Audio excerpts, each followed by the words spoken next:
সকালবেলা প্রতিদিনই এদের চাল দাও নাকি? হ্যাঁ, এখন ঠান্ডার সময় তো। ঠান্ডার সময় অন্য খাবার দেবো না, বেলা দিয়ে ভুসি দেওয়া হবে।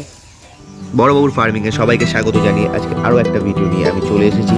আর আজকে কিন্তু পোলট্রির উপরেই ভিডিও। হ্যাঁ, আমি ফার্মিংয়ের উপর বেসিস করে ভিডিও বানাই। তো আজকে আমি যেটা দেখাতে চলেছি যে শীতকালে সকালবেলা করে মুরগিকে খালি পেটে না রেখে কী খেতে দেবেন। তো হ্যাঁ, তার উপরই ভিডিও। আর দেখতে থাকুন পুরো ভিডিওটা। আর ভালো লাগলে অবশ্যই লাইক শেয়ার সাবস্ক্রাইব করুন। চলুন শুরু করা যাক। সকাল সকাল চাল খেতে দেওয়া হচ্ছে, তাই তো? সকালবেলা প্রতিদিনই এদের চাল দাও নাকি? হ্যাঁ, এখন ঠান্ডার সময় তো।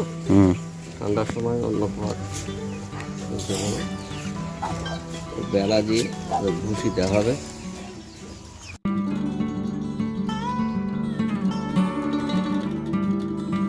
আর আমি এখানে একটা কথা বলবো, আগের সব ভিডিওগুলোতে কিন্তু আমি নর্মালি গরমকালের উপরে ভিডিও বানাতাম। তো হ্যাঁ, সকালবেলা সেভাবে মুরগির খাবার দাবারের ব্যাপারে কোনো চিন্তাভাবনা ছিল না আমাদের, কিন্তু এটা যেহেতু শীতকাল, সুতরাং এখানে সবজির খোসা সবজি দিলে কিন্তু ঠান্ডা ধরে যাবে। এমনিতেই কিন্তু মুরগি কেটে কেটে আর ফার্মে কিছু নেই। তো আপনাদের উদ্দেশ্যেও বলবো সকালবেলা চাল বা ড্রাই কিছু দিন, কারণ বুঝতেই পারছেন যে ঠান্ডাটা লেগে যাবে, সবজি থেকে চট করে ঠান্ডা ধরে যায়।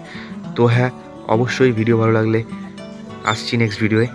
আর হ্যাঁ, ভিডিও ভালো লাগলে লাইক করুন, শেয়ার করুন, সাবস্ক্রাইব করুন।